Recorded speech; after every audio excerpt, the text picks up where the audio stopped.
What's up, my guys? Welcome back to the YouTube channel.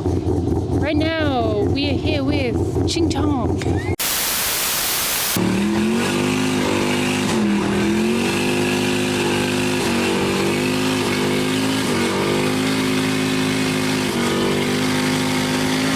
And there you have it. That's the new fuel line, no kinks, and that's the old one.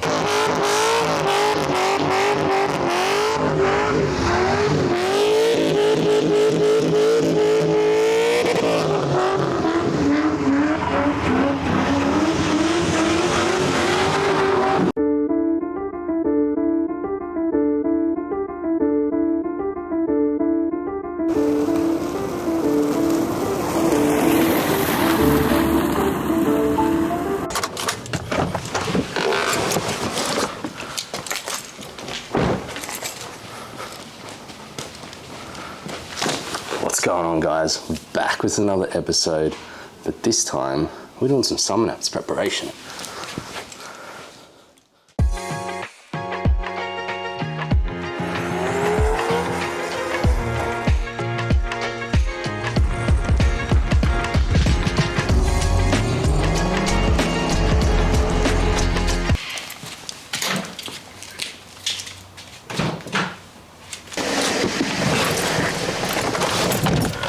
Now, with Summernats just around the corner, we've got heaps of preparation we need to do on the car.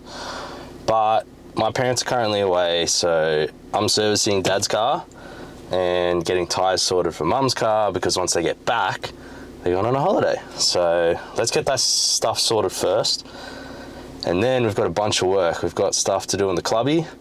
My mate's VX clubby is supercharging, and a bunch of repairs on that too. So with Summernats just around the corner, there's a lot to do.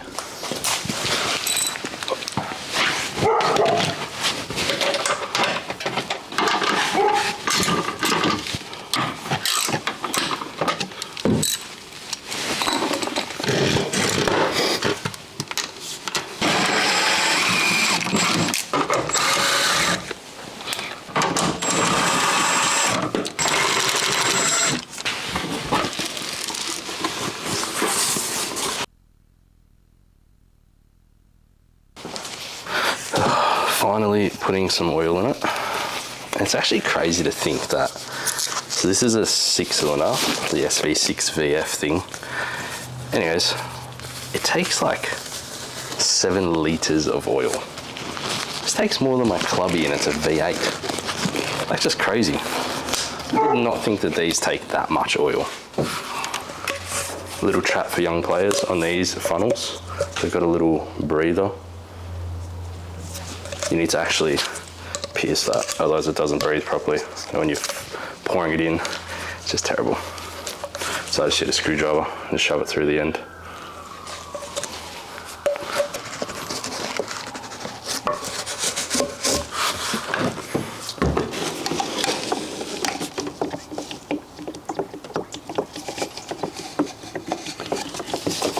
That went better than I thought. Or did I speak too soon? I'll stitch myself up here. I didn't put a rag around me. Rookie mistake.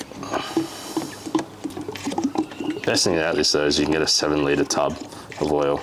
So I don't even need to measure it. Just pour it all in. Alright, so we are going to be doing some braided lines. This is for Phil's Supercharger, for the fuel line feeds. We're not happy with one of them. There's like a kink in it, if it focuses. There's like a kink in it, and we're not very happy at all. So I'm gonna go make some new braided lines, and I'll show you guys how to do them. They're actually not that bad.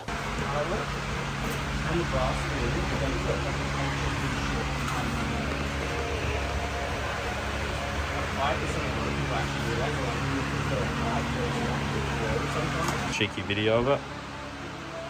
Make sure we get the kink in there. You try.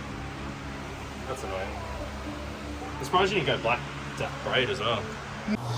Alright, so pretty simple.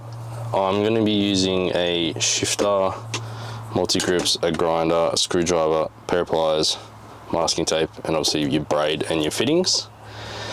Now, it is ideal to have actual braid cutters. They're like some big cutters. They cut it a little bit nicer and they give you a bit more of a different sort of cut on the end there. A grinder is okay as long as you tape them up.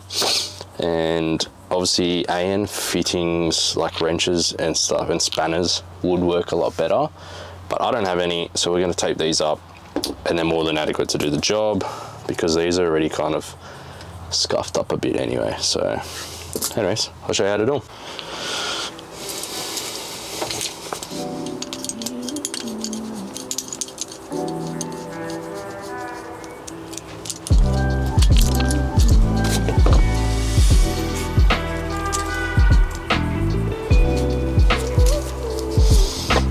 So I've obviously already got everything taped up so that I don't scratch anything more, but these just untwist. As long as you crack them, they'll just unthread by hand.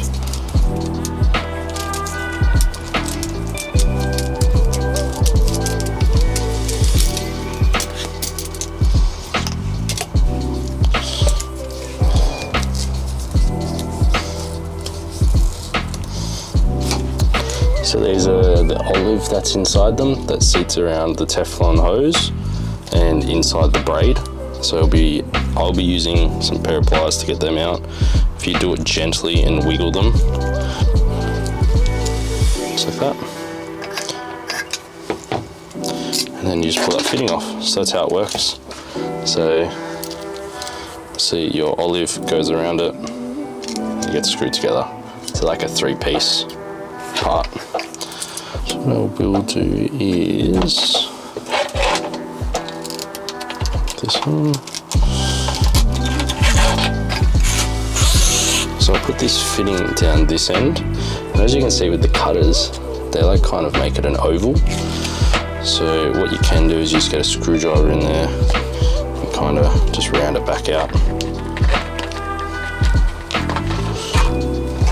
Also get some pliers, just bend it back a bit.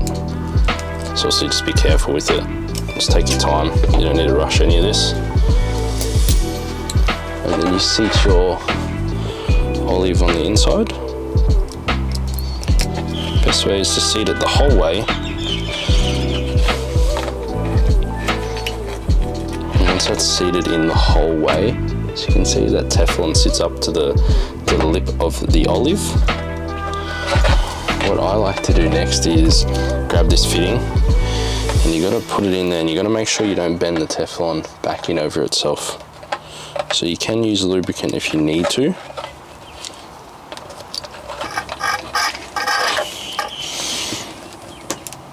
So once that's seated in the whole way up against the olive, you can then thread this on there. Always go as tight as you can by hand before using the tools.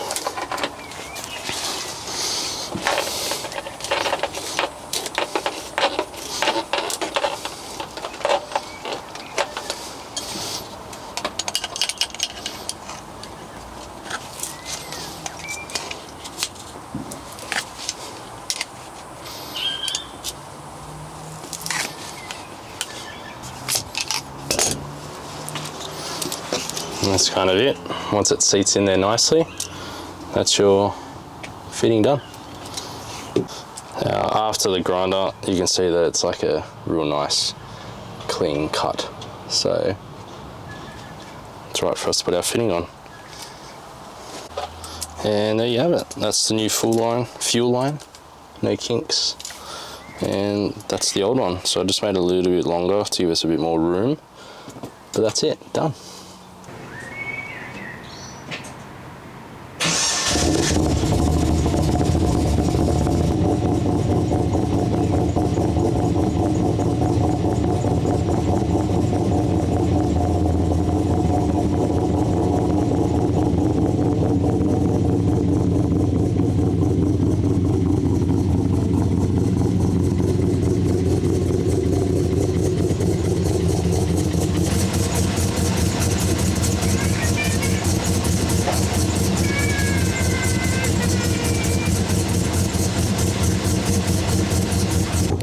What's up, my guys? Welcome back to the YouTube channel.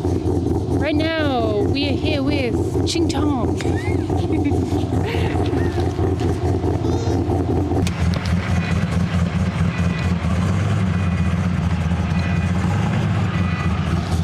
We just jacked it up.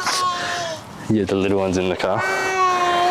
So what I'm doing is I'm just fixing up this bad fitment, which there's usually like a screw bolt in here. It goes through the bumper and that will sit that in there nicely. But for now, I got a terrible fitment. So to jack it up because the car sits too low. But this side's a lot better. You can see it actually lines up. But I still need to put that screw in there. So let's get on that.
So there you have it, guys. That's the Summernats preparation done for another year until next year, and we'll panic again and get everything done again. But as you can see, we've got the Supercharger on Phil's car, done a whole bunch of work to the clubby. It's just so hot now, so I don't know how it's going to go during Summernats time, but definitely keen to see you guys out there. Just want to do a big shout out to everyone that helps me get this thing back on the road and like running again and fixing all the little things. It's been an absolute headache. Yeah, just having good people around you and supporting each other, helping each other out, anything's possible. So again, thank you to everyone. You all know who you are. I appreciate you guys heaps. But for now, we rest and get ready for Summernats. So it's just around the corner. I'll probably release some videos over the next few days about it. So yeah, anyways, thanks for watching, guys, and stay tuned for the next one. See ya.